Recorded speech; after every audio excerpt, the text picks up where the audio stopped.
Olá, seja bem-vindo, seja muito bem-vinda a mais um Entrevistas. Essa semana a gente recebe o prefeito de Vitória, Lorenzo Pasolini.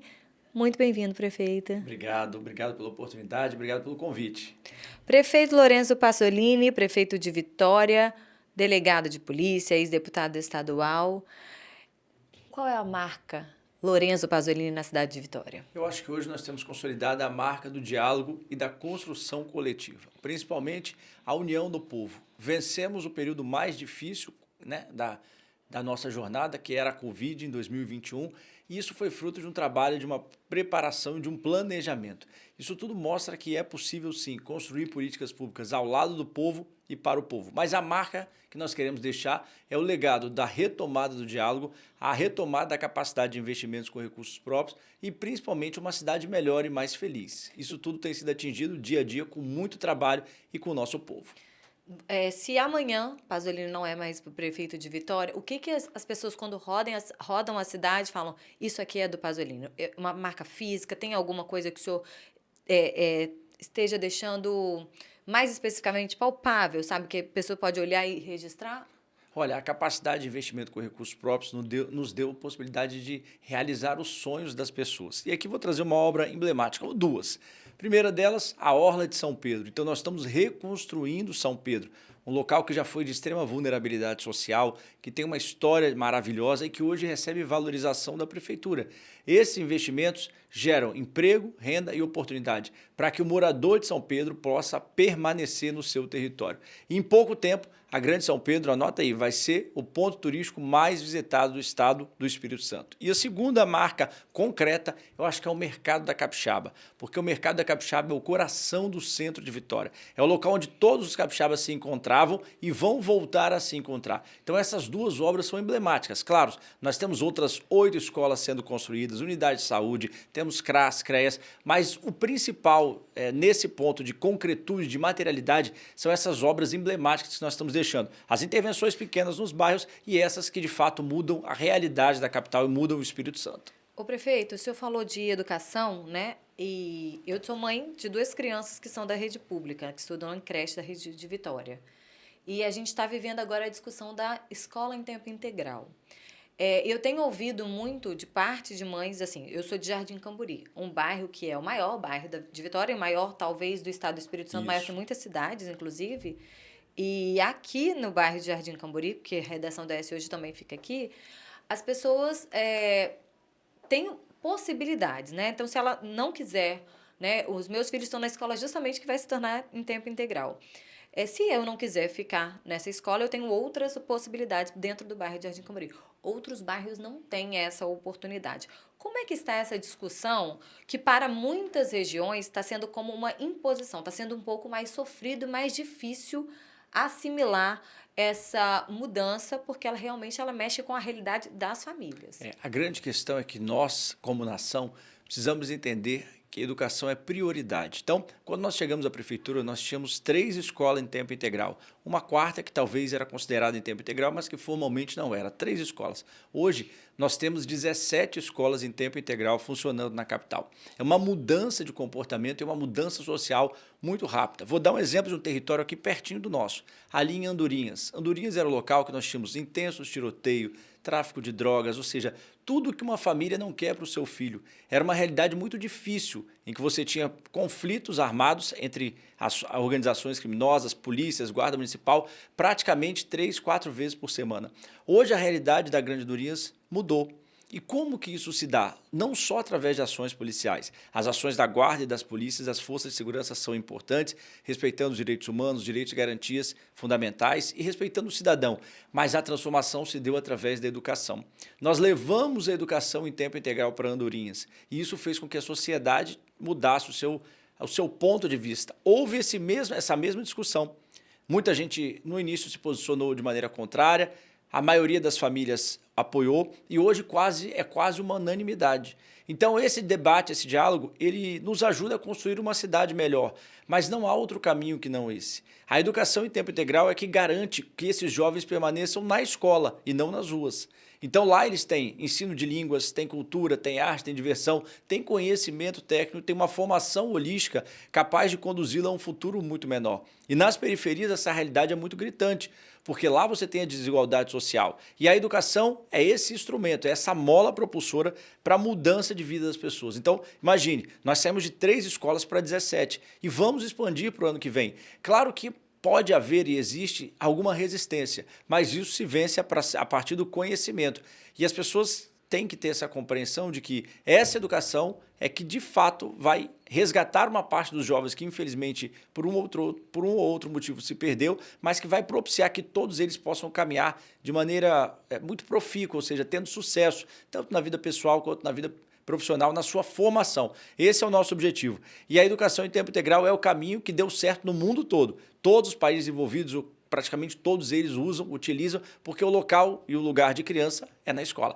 E dialogando a gente vai chegando a um bom termo. E essa construção é diária. Ela vai, as pessoas vão compreendendo essa importância e vão vendo os bons exemplos que já deram certo.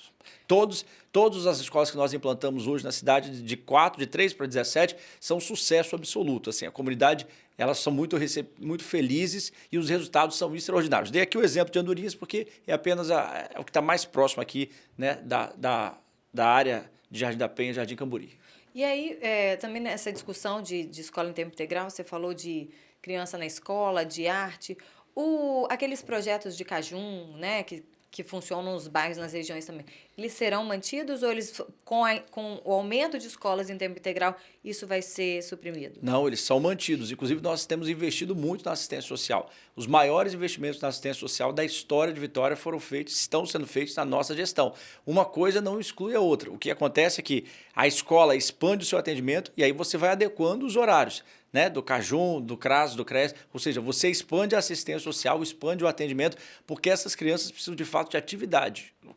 O nosso desafio é evitar que elas sejam aliciadas, por exemplo, para o tráfico de drogas ou para outras atividades ilícitas. E isso ela precisa gastar energia, precisa estar, né, o dia todo envolvido em coisa boa, e isso traz um ciclo de prosperidade. Isso é fundamental. E aí você falou também, prefeito, mencionou Andorinhas, da questão da vulnerabilidade social, da criminalidade. A questão da segurança pública, ela é uma discussão que é feita dentro do gabinete do prefeito, que é um delegado de polícia? Sim, nós fazemos essa discussão e com todos os atores envolvidos. Isso é muito importante. A Guarda Municipal hoje tem um papel muito maior, ela passou a ter protagonismo na segurança pública. Eu vou dar aqui exemplos concretos.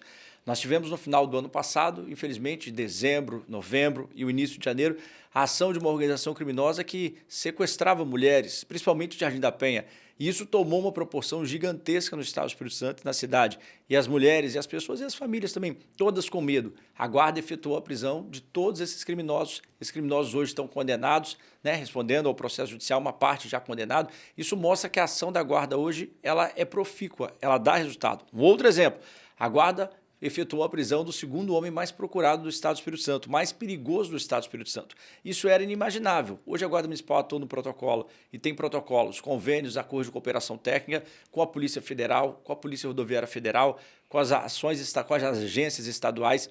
Isso faz com que as atividades e as ações sejam muito mais assertivas. Nós produzimos conhecimento, levantamento de informação e monitoramos as ações que acontecem na cidade. Infelizmente, por uma série de condições históricas, por uma série de condições logísticas, de infraestrutura, os crimes ocorrem e nós estamos aqui para evitar. E esse é o papel da Guarda hoje, preventivo, mas também realizando e efetuando todo o acompanhamento da dinâmica social da cidade. Os resultados são muito bons e a Guarda hoje é referência para o Brasil. A nossa Guarda hoje ela é referência para outras cidades. Prefeito, agora vamos entrar um pouquinho na questão da política.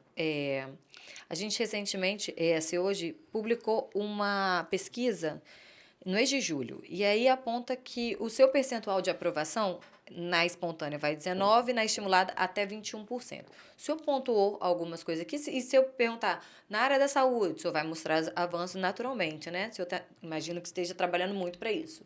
Como que o senhor recebe esse percentual tendo sido eleito com mais de 50%? Com muita felicidade, né? O prognóstico é momentâneo e é natural.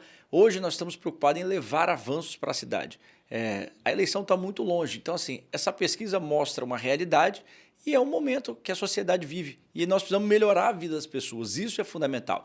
Então, no momento certo, esse debate será feito ou não será feito. Isso nós temos que aguardar as cenas dos próximos capítulos. Mas o dia a dia hoje é de muito trabalho. É levar e mostrar avanços sociais. Fazer com que as pessoas vivam felizes na cidade, com que nós tenhamos uma cidade acolhedora, uma cidade dinâmica, uma cidade empreendedora, uma cidade que valorize, né, o dia a dia de cada um. Vou te dar um exemplo aqui.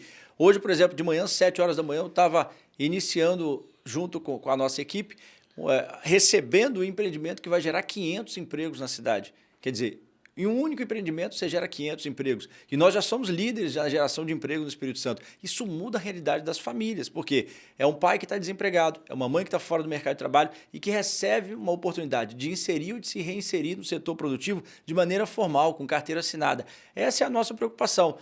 Imagina você iniciar uma semana, quer dizer, já 500 empregos para as pessoas se cadastrarem e o trabalho, início imediato. É a obra que já começou. Então não é para amanhã, não é para depois. Você vai lá hoje e já está já tá em andamento. Essa é a nossa preocupação, melhorar a saúde, melhorar a educação. Isso tudo passa por essa construção coletiva, por essa dinâmica social. E tem sido muito bacana essa cooperação com os órgãos públicos, com as entidades, com a sociedade civil organizada. Os resultados são palpáveis. Então, assim, as pessoas hoje estão preocupadas legitimamente com a retomada, porque a pandemia foi muito dura, muitos óbitos, né? Perdemos vidas, perdemos empregos, perdemos parentes, amigos, pessoas próximas. E hoje o que nós temos que fazer é, de fato, reestruturar isso para dar condições para que o setor produtivo caminhe e que, de fato, o poder público esteja ao lado, fazendo os investimentos necessários. Eu citei aqui Mercado da Capixaba, Orla de São Pedro, escolas, unidades de saúde, porque isso gera uma prosperidade e uma cidade melhor para todos que vivem e visitam. Mas as coisas não são fáceis e eu queria saber o que o senhor pontua como o principal gargalo. Olha, eu não digo gargalo, nós temos desafios, né? Os desafios são em várias áreas. Por exemplo, a saúde toda está sendo reestruturada, porque com a pandemia isso tudo caiu, esfacelou, porque nós perdemos profissionais, a estrutura também ficou muito comprometida e gerou um acúmulo de serviço, porque naquele momento a prioridade era cuidar das pessoas e salvar vidas e vacinar. Hoje nós estamos conseguindo avançar, por exemplo, em áreas que não são diretamente responsabilidade constitucional e legal do município. Vou te dar um exemplo. Nós estamos fazendo especialidades hoje. Então, você tem lá dermatologia, você tem cardiologia, você tem oftalmologia, tudo isso que o município de Vitória, de maneira pioneira, está disponibilizando para a população. Então, isso mostra que há, de fato, um caminho a se trilhar e que esses desafios são iminentes. Como temos desafios na educação, reconstruir e construir escolas. Nós temos ainda na cidade, tínhamos escola de madeira. Isso é muito triste para uma capital, né? Imagina as crianças estarem lá numa sala de madeirite, com parede de madeirite, uma escola de madeira. Nós estamos construindo e dando infraestrutura para que os nossos profissionais, que são excepcionais, e fica aqui o meu agradecimento e registro Excepcionais. a todos os profissionais da educação, os colaboradores, porteiros, merendeiras, toda a equipe, mas, de fato, nós tínhamos que ter uma estrutura melhor. E hoje, com essa retomada da capacidade de investimento com recursos próprios, e essa é a grande diferença da nossa gestão. Nós, antes de procurarmos fazer, nós nos preparamos para fazer. Então, nós planejamos e readequamos o tamanho da máquina pública. Tudo que era gasto desnecessário, nós retiramos. Tudo que era supérfluo foi cortado. Para quê? Para atender exatamente aos interesses da população. E esse foi o grande acerto. Eu digo isso com humildade, mas é preciso ser dito. Foi o grande acerto da nossa gestão. Nós estamos pagando empréstimos antigos, não fizemos nenhum tipo de crédito, nenhuma operação de crédito, não assinamos empréstimo, não endividamos a cidade, estamos pagando as dívidas que ficaram e estamos investindo muito para a melhoria de vida da população. O senhor falou de cortamos, né, o que estava de supérfluo, cortamos para poder organizar a casa, para poder financeiramente hoje não precisar assinar a operação de crédito. Eu queria entrar sobre a questão da reforma da Previdência, eu queria falar sobre os aposentados. Como é que está a situação deles? Eu conversei recentemente com o presidente da Câmara e ele disse o seguinte: quando nós votamos lá atrás aquele projeto que foi enviado para a Câmara, a gente entendeu que naquele momento era melhor ser feito. Hoje, 2023, como que o senhor reavalia isso? Isso. Infelizmente, omissões passadas nos levaram àquele cenário devastador, desafiador. Quando nós chegamos à gestão, o município não tinha certidão negativa. Imagine, Bianca, telespectadores. Daniele. Bianca é minha irmã, não tem Daniele, problema. desculpa. Daniele e internautas. Não tinha certidão negativa. Isso fazia com que o município dependesse sempre de ações e decisões judiciais precárias. É como se o município tivesse inscrito no SPC. Nós tínhamos que tomar uma atitude, né? É como gestor e como alguém responsável, eleito para governar a cidade. É uma atitude difícil, ninguém quer fazer, nós não temos felicidade, ninguém fica feliz ao fazer isso. É muito duro e muito sofrido, mas era a medida que se impôs naquele momento. Hoje, graças a Deus, a nossa situação é muito melhor. Nós conseguimos reconstruir as bases da cidade, com diálogo. E eu disse desde aquele primeiro momento, se a situação melhorar, nós vamos avançar, como nós estamos fazendo com todas as áreas. E eu tenho muita esperança nisso. Então, assim, nós estamos fazendo um planejamento para, de fato, nós avançarmos também nessa questão. Mas, naquele momento, infelizmente, digo isso com tristeza, não havia outra medida a ser adotada, porque a situação do município era muito crítica. E, repito, nós não tínhamos certidão negativa por conta dessa omissão.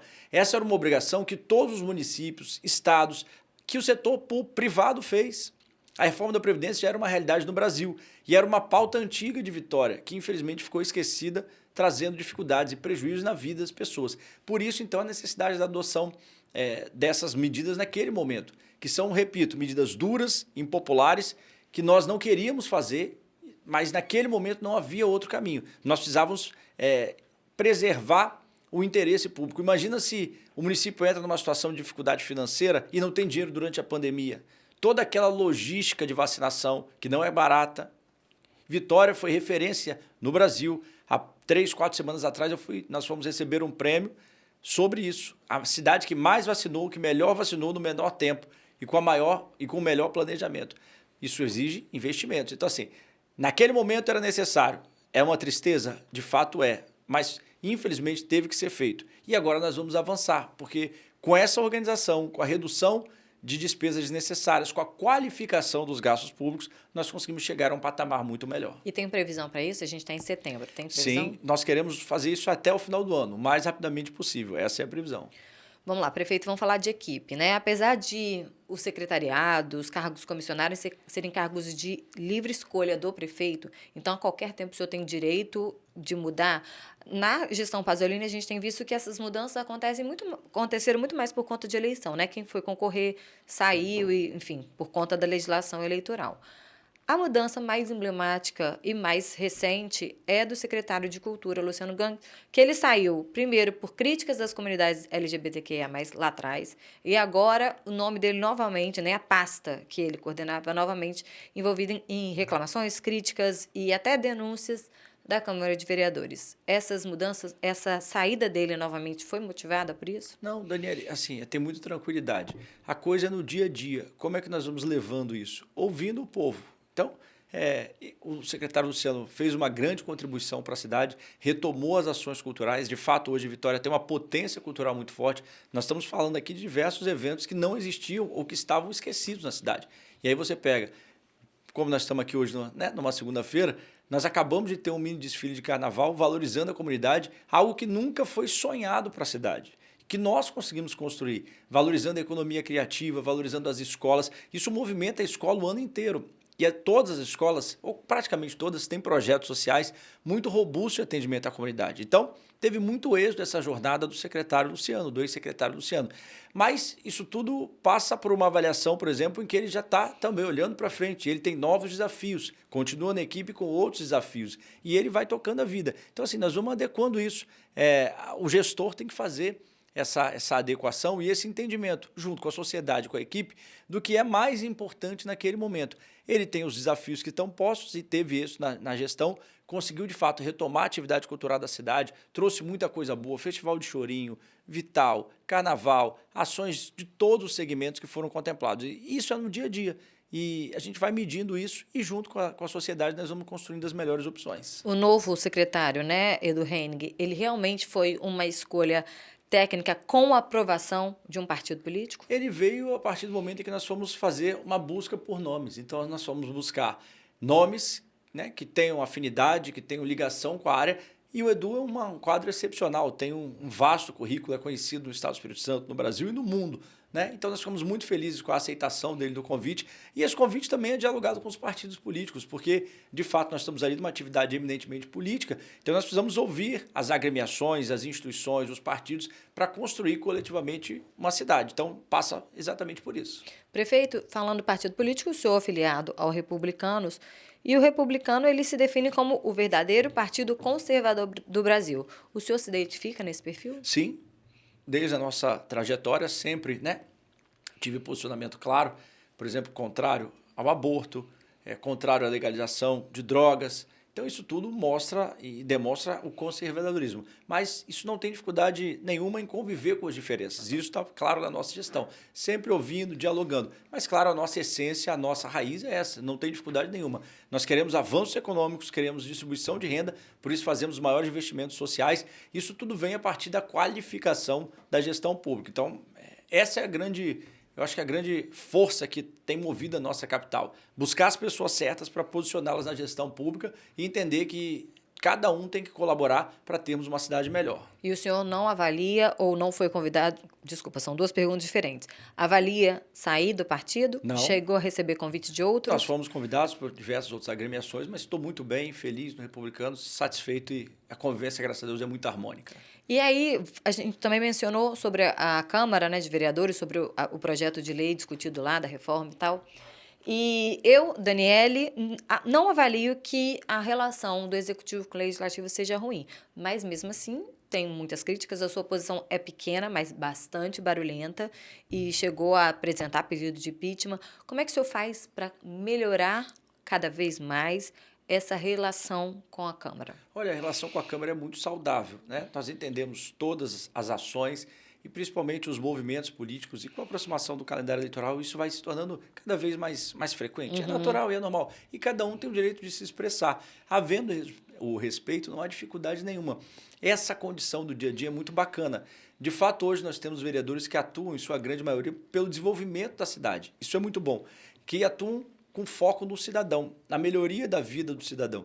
Nós não temos a capacidade de estarmos em todos os lugares ao mesmo tempo. Por isso, os vereadores nos ajudam no dia a dia. Então, às vezes, é um local que precisa de um carinho melhor, de uma atenção melhor da prefeitura, de uma intervenção maior, de uma obra, de um investimento, e os vereadores nos auxiliam com isso, trazendo e fazendo indicações, projetos de lei que, de fato, mostram a dinâmica da cidade. Nossa cidade hoje é uma cidade cosmopolita. E olha que bacana, Dani, nós conseguimos superar aquele estigma de uma cidade que não recebe bem.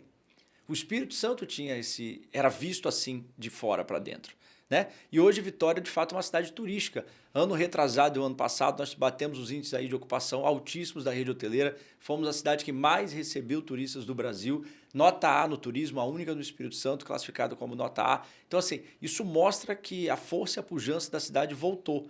E esse diálogo com a Câmara é fundamental. A Câmara é a caixa de ressonância da sociedade. E ali você tem vereadores representando diversos segmentos. E essa é a beleza do Legislativo. Por isso que o Legislativo é tão interessante. Você consegue pautar bons debates e a sociedade, de fato, é representada pelos vereadores, no caso aqui, pelos deputados, e isso faz com que a cidade seja melhor. Porque os vários segmentos sociais estão representados.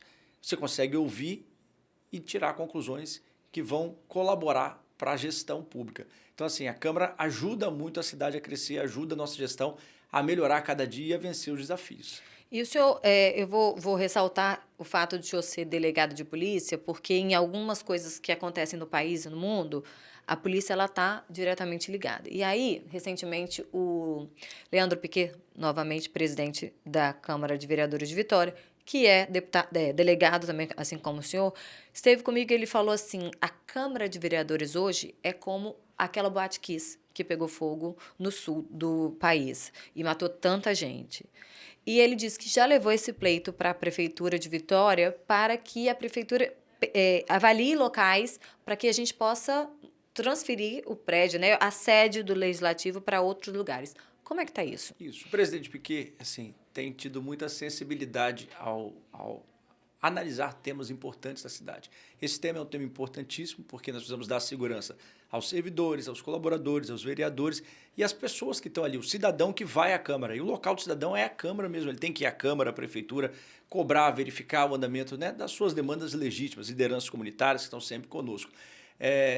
Essa pauta é uma pauta, claro, o legislativo tem a sua independência, é um poder independente, isso é importante ser ressaltado. Ele tem a sua vida, a sua luz própria, e nós ressaltamos isso, porque também tem origem do legislativo, então eu preconizo sempre essa independência, mas a prefeitura está sempre à disposição para colaborar. Então, tudo o que for possível fazer nessa pauta, nós vamos fazer para ajudar o legislativo a buscar uma instalação melhor, a ter maior segurança, a de fato ter uma infraestrutura melhor para receber o cidadão, os munícipes, as lideranças comunitárias. A prefeitura está ajudando, está colaborando, vamos caminhando, ouvindo, Mas não tem nada ainda definido, nem lugares já no radar. Não, tem alguns lugares que estão sendo buscados, mas é importante ressaltar, o protagonismo é do Poder Legislativo. A prefeitura aqui atua no regime de colaboração. Nós não queremos definir nada, né? Até porque o Legislativo tem a sua autonomia, tem a sua vida própria. Isso tudo tem que ser muito bem analisado e tem que ser observado com muita humildade, porque o Legislativo é um poder que tem a sua importância, a sua relevância. Eu digo assim, o Poder Legislativo, quando funciona de maneira correta, ele garante o sucesso do Poder Executivo. Por quê? Quem está no Poder Executivo, seja ele governador, seja prefeito, seja presidente da República, se tiver a capacidade, a humildade de ouvir, a sensibilidade de ouvir o Poder Legislativo, ele consegue ter maior assertividade. Ele erra menos, gasta menos e atinge o interesse público. E isso é fundamental. Então, assim, nós vamos ajudar a Câmara, mas com protagonismo sempre da Câmara nessa matéria, porque autonomia, independência e harmonia sempre. Pasolini, qual que é a sua inspiração? Quais os políticos te inspiram na política? Olha, a gente busca muita coisa boa, né? Eu busco olhar tudo que vem de fora. Por exemplo, a história de Mandela é uma história extraordinária, né? De perseverança, de resiliência, uma história de uma luta muito bacana, muito bonita. E são nesses líderes que nós buscamos nos inspirar. Da mesma forma, Churchill, ou seja, tem muita coisa que nós temos que entender e compreender e adequar à nossa realidade. Então, às vezes tem uma dificuldade, tem um caminho difícil, mas que lendo, ouvindo, aprendendo, e hoje com a internet, com a rede social, e principalmente com as facilidades do mundo moderno, você consegue buscar muitas respostas para desafios cotidianos. Esse é o nosso papel. Então, assim, buscar esses líderes que inspiraram pessoas para inspirarmos outras pessoas também. E ainda falando de outros políticos, eu queria fazer uma pergunta, mais uma saia justa. Entre Bolsonaro e Lula, qual o senhor apoiaria? Olha, sem dúvida nenhuma, com certeza Bolsonaro, né? Nós temos erros e acertos da gestão. Eu digo aqui, não tenho político de estimação, mas eu acho e acredito que a história do Brasil mostrou que, de fato, o legado de 4 anos que foi produzido é superior ao outro legado que havia sido, né, coletado anteriormente. E em âmbito estadual, Renato Casagrande e Paulo Artung, qual que te deu mais ensinamento político? Olha, eu não convivi com a gestão do ex-governador Paulo, então assim, eu tenho dificuldade. Né? Mas o senhor já era delegado na gestão dele? Sim, mas eu não era político, minha atividade política é muito recente. Eu precisaria ter mais elementos para responder essa pergunta. Então, assim, de fato, as duas gestões produziram, tiveram êxito. Talvez o modelo que eu acredite mais seja o modelo do ex-governador Paulo, mas é uma gestão democrática, a população elege, nós estamos aqui para conviver. Mas, de fato, o modelo que eu acredito se aproxima mais do modelo do ex-governador Paulo Artung, de produção, de eficiência, de máquina pública e de um legado que é construído ao longo do tempo com bases sólidas. É bem verdade que quando o senhor assumiu, a gente estava na pandemia, né? Assumiu e ali estourou a pandemia, tudo fechou, as movimentações foram reduzidas, as conversas ficaram mais online, mas não foi perceptível, por exemplo, as suas idas a Brasília, a sua participação na Frente Nacional do Prefeito. Vitória se afastou desses movimentos ou não? Não, Vitória está muito próxima. A grande questão nós precisamos ter objetividade. Vou te dar um exemplo. Nós reduzimos os gastos com diária e passagem aérea e Vitória foi a cidade que menos gastou em 22 ou 21. Agora tem que olhar, mas pode olhar pelo relatório do próprio Tribunal de Contas do Estado do Espírito Santo. A grande questão é que acabou a farra com o dinheiro público. Nós encerramos e colocamos um fim a um capítulo em que os servidores não produziam resultados, viajavam, gastavam e a vida das pessoas não melhorava. Hoje nós priorizamos tudo que é online, ou seja, não precisa ir lá, não precisa gastar diária cara, não precisa gastar passagem cara, pode sim fazer remotamente. E é isso, o que acabou foi a farra, a bagunça com dinheiro público. A nossa capital dá exemplo para o Brasil. Nós somos a cidade do Espírito Santo, 21, 22, depois, eu não me lembro agora se 21 ou 22, mas 22, salvo engano, se puder, depois pode conferir no site do Tribunal de Contas, que menos gastou com diárias e com passagens aéreas. Isso mostra que eficiência não tem nada a ver com gasto, muito pelo contrário. Gastar menos e ser mais eficiente. O senhor falou farras acabando farras antigas. E aí a gente vai falar sobre eleição, e eu quero saber se o senhor vai concorrer, mas antes de perguntar isso, eu quero saber o seguinte. Existem os nomes fortes na política da cidade de Vitória são justamente dos ex-prefeitos. E eu queria saber o que o senhor herdou das gestões Luciano, João Coser, Luiz Paulo. É difícil falar o que foi herdado. A construção coletiva é uma construção popular. O que nós estamos fazendo é aprimorar tudo que já existia. Então, o que não existia, nós estamos fazendo, e o que já existia precisa ser melhorado. E é esse legado. Por exemplo, na educação, como eu disse, acabar com a escola de madeira, trazer escola de tempo integral, colocar a educação de qualidade e principalmente levar para a periferia, para as áreas de maior vulnerabilidade social. Eu acho que essa é a grande diferença. Então, assim, não temos dificuldade nenhuma em reconhecer o que foi feito e quem tem que avaliar é a população. Não sou eu, não é a minha equipe. O que passou, está no passado, vai para o livro de história. Isso vai ser contado por outras pessoas. Nós temos que construir, trabalhar para termos eficácia, rapidez, solidez e principalmente resultado e entregas na vida da população. Agora sim, o senhor vai concorrer à reeleição? Isso é uma decisão que vai ser tomada ao tempo certo. O que nós temos hoje? Que fazer as entregas que o povo quer. Esse é o nosso objetivo. Temos uma máquina pública enxuta, eficiente, forte, mas que não gaste tanto quanto já gastou no passado. Nós diminuímos esse gasto, tiramos esse fardo da população para priorizar o interesse público. Isso é fundamental. E lá na frente a gente toma as decisões. Assim, o tempo hoje é de construir. Então, essa construção é diuturna, né? Hoje, amanhã, depois. Lá na frente a gente vai ver qual o caminho melhor a seguir, ouvindo a população e ouvindo, claro, as pessoas que caminham conosco, nossos correligionários, nossa equipe, que está muito focada em entregas e resultados. Hoje, quando o Pasolini chegou aqui, eu falei assim, nossa, mas você tá de cabelo branco, hein? A gente tem pouco, né? Nós estamos com 41 anos apenas, além dos cabelos brancos. Quem é Pasolini de 2020 e Pasolini agora? Olha, esse é muito bacana. Recentemente eu estava conversando sobre isso. Como o ser humano pode evoluir. Isso é fundamental. A nossa visão de mundo e a sensibilidade, elas se tornam mais aguçadas quando nós temos a oportunidade de fazer a diferença na vida das pessoas. O Pasolini de 2020 é diferente do Pasolini de hoje, não tenha dúvida, é claro. Passamos por grandes aflições, por momentos muito difíceis, por decisões que impactavam a vida das pessoas. Isso traz amadurecimento. Então, assim, esse amadurecimento é no dia a dia. E isso traz uma percepção de que nós precisamos ter mais empatia e mais amor pelas pessoas. Hoje, nós temos feito uma gestão que se preocupa em mudar a realidade, que se preocupa em acolher, em abraçar. E isso é construído no dia a dia. A grande diferença que eu diria hoje é essa sensibilidade em entender e se colocar no lugar das pessoas, ou seja, no lugar do cidadão, por mais humilde que seja, e fazer e lutar 24 horas por dia para que ele tenha dignidade, para que a sua família seja acolhida e tratada. Isso é uma construção diária, né? Cada dia você vai colocando mais um degrauzinho, vai avançando um degrau, coloca um tijolinho na parede, isso vai fazendo com que você se torne um ser humano melhor.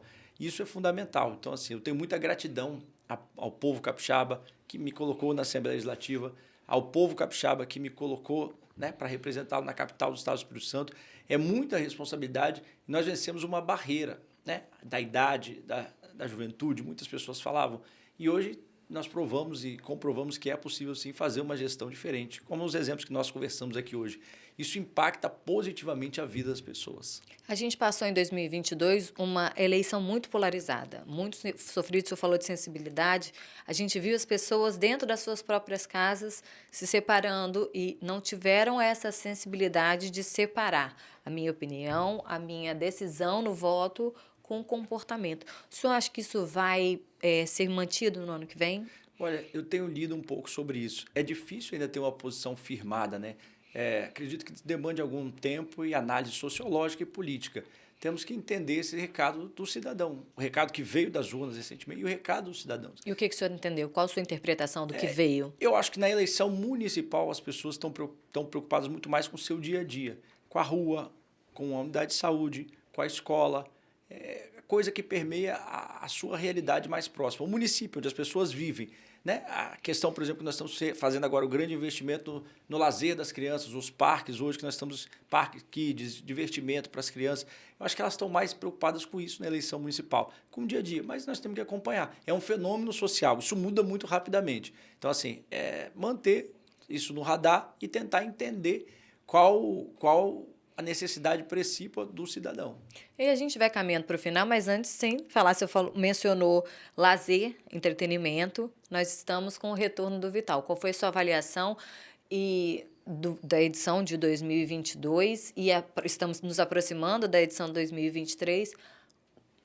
Voltou na gestão Pasolini, as metas, né, relacionadas à cultura, ao turismo, à economia, deram os resultados que se esperava? A expectativa é essa? Daniele, foram resultados extraordinários. Só o Vital, por exemplo, movimenta 40 milhões de reais. Imagine, em um final de semana você injeta na economia 40 milhões de reais. E aí você tem 100% de ocupação da rede hoteleira, você tem motorista de aplicativo, motorista de Uber, bar, restaurante, gastronomia, segurança, ou seja, todo o trade turístico movimentado. Isso mostra que com organização, com planejamento, é possível trazer os grandes eventos para a Vitória. Nós tivemos diversos grandes eventos ao longo da nossa jornada, né? A Praça do Papa sediou diversos eventos. Nós temos lá o Tancredão, que está sediando agora o mini desfile. Temos o Sambão do Povo ali ao lado, na Avenida Dário Lourenço. Então, assim, a vitória que nós queremos é essa, da arte, da cultura, do entretenimento, da felicidade e, ao mesmo tempo, gerando emprego, renda e oportunidades na vida das pessoas. Claro, o que é fundamental nisso? Planejamento. Não é fazer de qualquer jeito, é fazer pactuado com o setor produtivo, pactuado com o setor artístico, cultural e fazer com uma organicidade que dê tranquilidade das pessoas irem e voltarem. Isso é o mais importante. As pessoas podem se deslocar, podem ir, podem voltar e a vida segue normalmente, respeitando o direito daqueles que não querem participar. Eventualmente, olha, quem não tem interesse, quem não quer ir, claro, tem que ter o seu direito preservado de ir e vir, de se deslocar, tem que ter uma via alternativa se houver interdição, por exemplo, de ruas ou avenidas. Mas isso mostra que esses investimentos fazem a diferença. E o que eu mais vejo na cidade, quando eu ando, os motoristas de aplicativos, motoristas de táxi, as pessoas todas que trabalham, segurança, garçom, salgadeira, enfim, agradecendo. E isso é encantador, né? Você estava lá, você sempre participa, então você vê como aquilo faz a diferença na vida das pessoas. É uma renda que eles colocam para dentro de casa, às vezes, no final de semana, 13, 14, 15, 20 mil reais, trabalhando 3, 4 dias.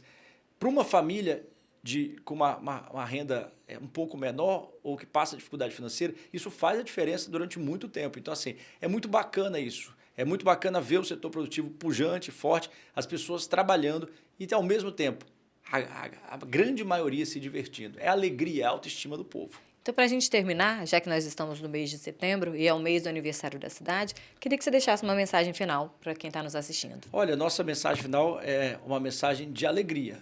Primeiro, a cidade retomou as suas obras, retomou os seus investimentos, retomou sua capacidade de ter recursos, investimentos com recursos próprios e, ao mesmo tempo, está fazendo a diferença na vida das pessoas. Você passa pela cidade de Vitória, é um canteiro de obras. Então, você vai da segunda ponte, você vai até a nossa divisa ali, né, a nosso limite com o município de Serra. Então, por onde a gente anda, graças a Deus, nós estamos entregando aquilo que foi planejado com muito afinco, com muita determinação e que o povo merecia. Então, todas aquelas promessas antigas hoje se tornaram ou estão se tornando realidade. Isso é muito bom. Isso mostra que o aniversário de Vitória deve ser comemorado. E nós teremos uma grande festa para isso no mês de setembro, para comemorarmos juntos. Teremos diversas atrações nacionais, teremos festividades intensas agora no mês de setembro, para junto com você, junto com toda a cidade, com as famílias e com os capixabas, celebrarmos o aniversário da nossa capital. Temos muita coisa a comemorar e eu tenho certeza que Vitória voltou a ser forte, voltou a ser protagonista em todos os segmentos e o futuro, eu tenho certeza que é um futuro de muito êxito e de muita alegria e felicidade. Prefeito, eu te agradeço imensamente por estar aqui, por estar em entrevista conosco. Agradeço você que acompanhou conosco até agora e peço que você sempre esteja acompanhando o trabalho do prefeito, as mudanças na cidade de Vitória. Não deixe de cobrar, é nosso direito e é nosso dever estarmos juntos. Muito obrigada, prefeito, Obrigado e até a próxima. Um abraço a todos. Para você que ficou conosco, até a próxima entrevista.